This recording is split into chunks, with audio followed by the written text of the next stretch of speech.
The Time Machine by H.G. Wells. Chapter 8. Explanation. So far as I could see, all the world displayed the same exuberant richness as the Thames Valley. From every hill I climbed, I saw the same abundance of splendid buildings endlessly varied in material and style, the same clustering thickets of evergreens, the same blossom-laden trees and tree-ferns. Here and there water shone like silver, and beyond the land rose into blue undulating hills and so faded into the serenity of the sky. A peculiar feature which presently attracted my attention was the presence of certain circular wells, several, as it seemed to me, of a very great depth. One lay by the path up the hill which I had followed during my first walk. Like the others, it was rimmed with bronze, curiously wrought, and protected by a little cupola from the rain.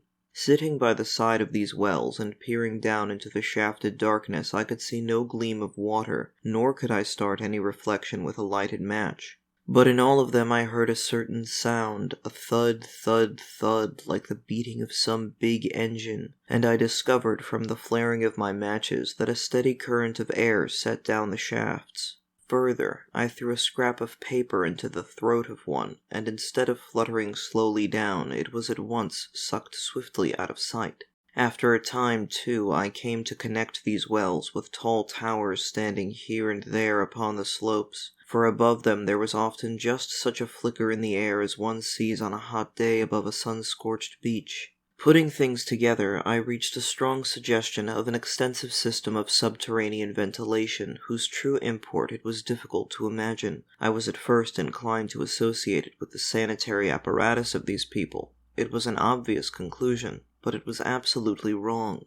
And here I must admit that I learned very little of drains and bells and modes of conveyance and the like conveniences during my time in this real future. In some of these visions of utopias and coming times which I have read, there is a vast amount of detail about building and social arrangements and so forth. But while such details are easy enough to obtain when the whole world is contained in one's imagination, they are altogether inaccessible to a real traveler amidst such realities as I found here. Conceive the tale of London which a Negro fresh from Central Africa would take back to his tribe. What would he know of railway companies, of social movements, of telephone and telegraph wires, of the parcels delivery company, and postal orders and the like? Yet we at least should be willing enough to explain these things to him, and even of what he knew, how much could he make his untraveled friend either apprehend or believe?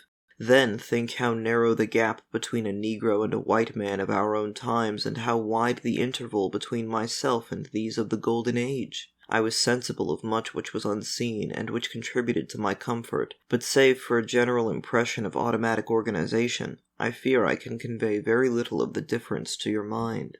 In the matter of sepulture, for instance, I could see no signs of crematoria nor anything suggestive of tombs, but it occurred to me that possibly there might be cemeteries or crematoria somewhere beyond the range of my explorings. This again was a question I deliberately put to myself, and my curiosity was at first entirely defeated upon the point. The thing puzzled me, and I was led to make a further remark which puzzled me still more, that aged and infirm among this people there were none. I must confess that my satisfaction with my first theories of an automatic civilization and a decadent humanity did not long endure, yet I could think of no other. Let me put my difficulties. The several big palaces I had explored were mere living places, great dining halls and sleeping apartments. I could find no machinery, no appliances of any kind. Yet these people were clothed in pleasant fabrics that must at times need renewal, and their sandals, though undecorated, were fairly complex specimens of metalwork. Somehow such things must be made, and the little people displayed no vestige of a creative tendency. There were no shops, no workshops, no sign of importations among them. They spent all their time in playing gently, in bathing in the river, in making love in a half-playful fashion, in eating fruit and sleeping. I could not see how things were kept going. Then again about the time machine. Something, I knew not what, had taken it into the hollow pedestal of the White Sphinx. Why? For the life of me I could not imagine. Those waterless wells, too, those flickering pillars, I felt I lacked a clue. I felt, how shall I put it? Suppose you found an inscription with sentences here and there in excellent plain English, and interpolated therewith others made up of words, of letters even, absolutely unknown to you. Well, on the third day of my visit, that was how the world of 802,701 presented itself to me. That day, too, I made a friend, of a sort.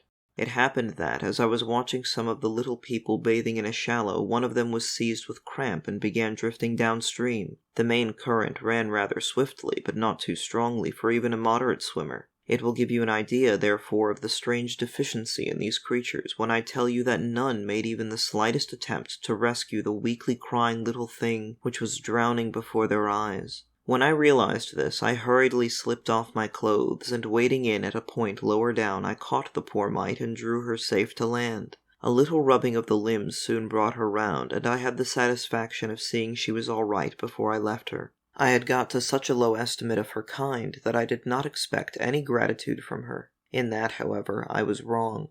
This happened in the morning. In the afternoon I met my little woman, as I believe it was, as I was returning towards my center from an exploration, and she received me with cries of delight and presented me with a big garland of flowers, evidently made for me and me alone. The thing took my imagination. Very possibly I had been feeling desolate. At any rate, I did my best to display my appreciation of the gift. We were soon seated together in a little stone arbor, engaged in conversation, chiefly of smiles. The creature's friendliness affected me exactly as a child's might have done. We passed each other flowers, and she kissed my hands. I did the same to hers. Then I tried talk, and found that her name was Weena, which, though I don't know what it meant, somehow seemed appropriate enough. That was the beginning of a queer friendship which lasted a week, and ended, as I will tell you. She was exactly like a child. She wanted to be with me always. She tried to follow me everywhere, and on my next journey out and about, it went to my heart to tire her down and leave her at last, exhausted and calling after me rather plaintively. But the problems of the world had to be mastered. I had not, I said to myself, come into the future to carry on a miniature flirtation.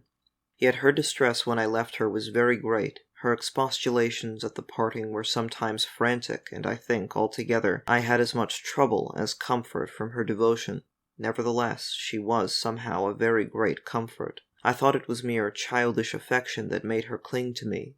Until it was too late, I did not clearly know what I had inflicted upon her when I left her. Nor until it was too late did I clearly understand what she was to me. For, by merely seeming fond of me and showing in her weak, futile way that she cared for me, the little doll of a creature presently gave my return to the neighborhood of the White Sphinx almost the feeling of coming home, and I would watch for her tiny figure of white and gold so soon as I came over the hill.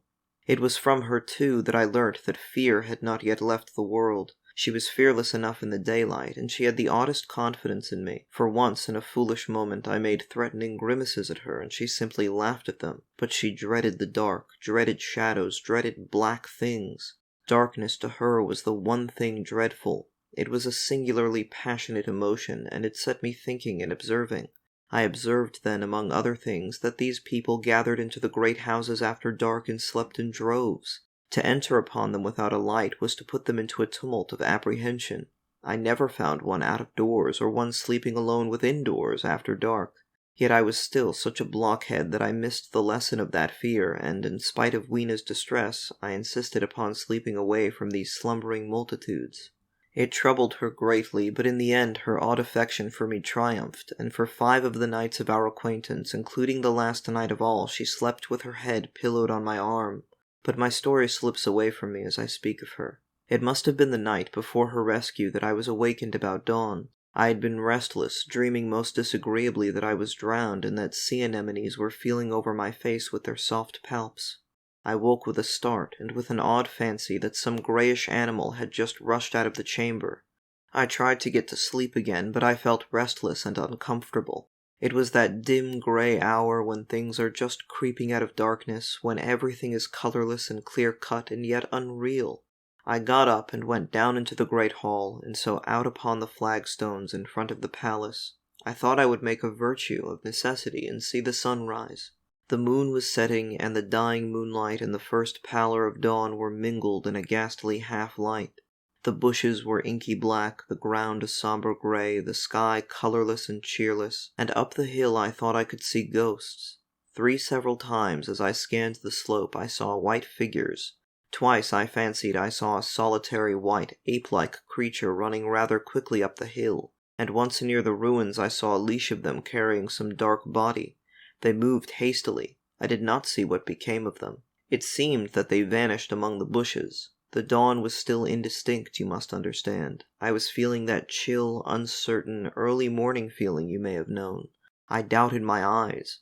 As the eastern sky grew brighter and the light of the day came on and its vivid coloring returned upon the world once more, I scanned the view keenly, but I saw no vestige of my white figures. They were mere creatures of the half-light. They must have been ghosts, I said. I wonder whence they dated, for a queer notion of Grant Allen's came into my head and amused me. If each generation die and leave ghosts, he argued, the world will at last get overcrowded with them. On that theory, they would have grown innumerable some 800,000 years hence, and it was no great wonder to see 4 at once. But the jest was unsatisfying, and I was thinking of these figures all the morning until Weena's rescue drove them out of my head. I associated them in some indefinite way with the white animal I had startled in my first passionate search for the time machine. But Weena was a pleasant substitute. Yet all the same, they were soon destined to take far deadlier possession of my mind. I think I have said how much hotter than our own was the weather of this golden age. I cannot account for it. It may be that the sun was hotter, or the earth nearer the sun.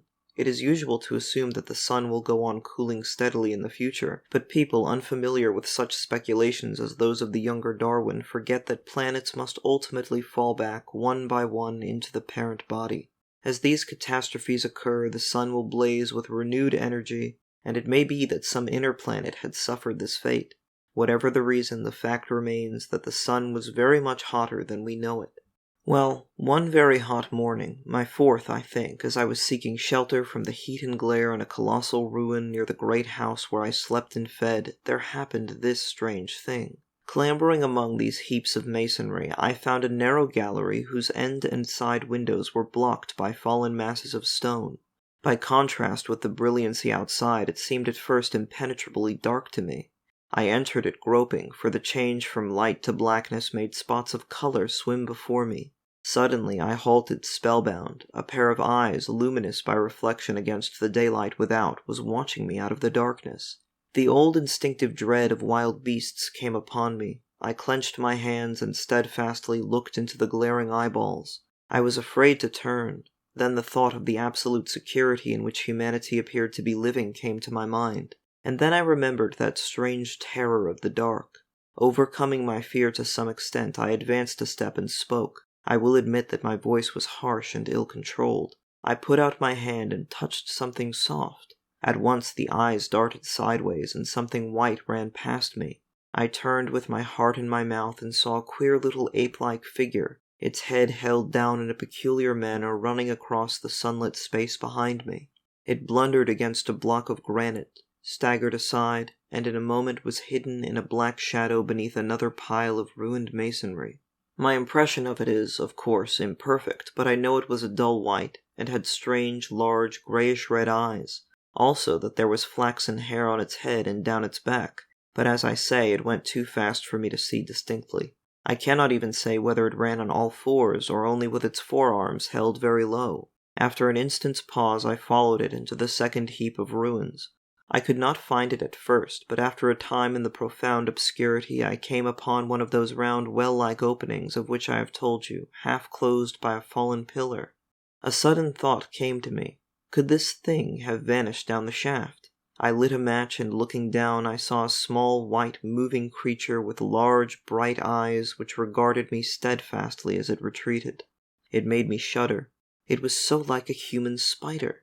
It was clambering down the wall, and now I saw for the first time a number of metal foot and hand rests forming a kind of ladder down the shaft.